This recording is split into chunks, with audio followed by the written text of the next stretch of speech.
Buxar Lok Sabha seat पर माले की entry के साथ साथ जदयू के राष्ट्रीय अध्यक्ष ललन सिंह के बयान पर बिहार में सियासी भूचाल आया। जीतन राम मांझी के बाद अब माले ने भी किया पलटवार। बक्सर पहुंचे माले के राष्ट्रीय महासचिव ने कहा, लोकतंत्र में एक पार्टी की नहीं रह सकती है बादशाहत, कई राजनीतिक दलों से ही बनता है खूबसूरत लोकतंत्र। बिहार की धरती से 23 जून का आगाज देश के सियासत के लिए खूबसूरत लोकतंत्र स्थापना का नींव रखा जाएगा। मिशन 2024 के लोकसभा चुनाव को लेकर राष्ट्रीय स्तर पर बनने वाले महागठबंधन को लेकर विपक्षी पार्टियों की पटना में होने वाले बैठक से पूर्व ही महागठबंधन के सहयोगी हम पार्टी के नेता संतोष मांझी का मंत्रिमंडल से इस्तीफा देने के बाद बिहार में चल रहे सियासी समीकरण का खेल एक बार फिर बिगड़ते दिखाई दे रहा है।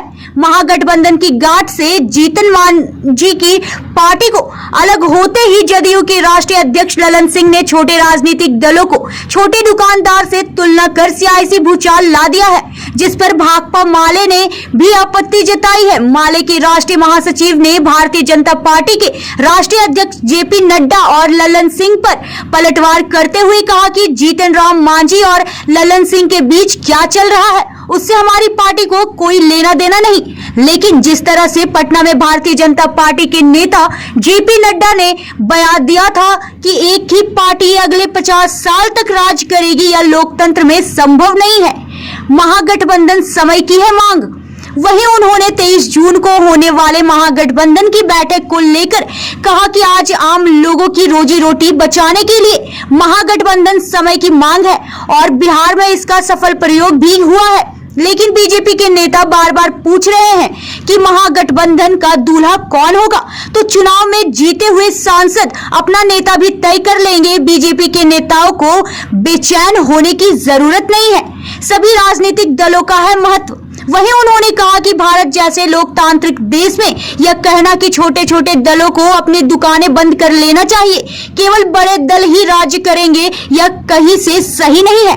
लोकतंत्र की खूबसूरती तभी है तब छोटे बड़े राजनीतिक दल होंगे और सभी लोकतंत्र रूप से आम लोगों की लड़ाई लड़ेंगे। किसी को छोटा समझना कहीं से सही नहीं है।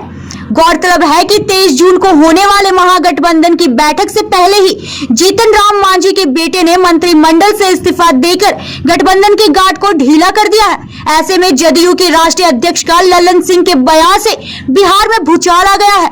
अब गठबंधन में शामिल होने वाले छोटे छोटे दल के अंदर अस्तित्व को समाप्त हो जाने का डर सताने लगा है, जिसको लेकर यह कायस लगाई जा रही है कि 23 जून से पहले ही गठबंधन की गांठ खुल न जाए। बक्सर से बबलू उपाध्याय की रिपोर्ट। डेमोक्रेसी का मतलब है मल्टी पार्टी सिस्टम, और उसमें बड़ी पार्टी हो छोटी पार्टी हो सबके लिए जगह है, और अगर जनता का समर्थन है तो सभी पार्टियों के पास ताकत है। इसलिए हम इस पर कोई टिप्पणी नहीं करेंगे।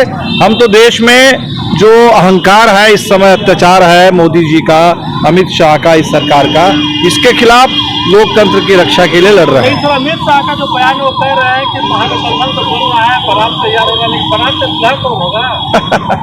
ये सब कोई बात ही नहीं है। हमें लगता है कि देखिए चुनाव होने दीजिए, और जब समय आएगा तो देश में निश्चित तौर पर नई सरकार बनेगी, नए प्रधानमंत्री बनेंगे।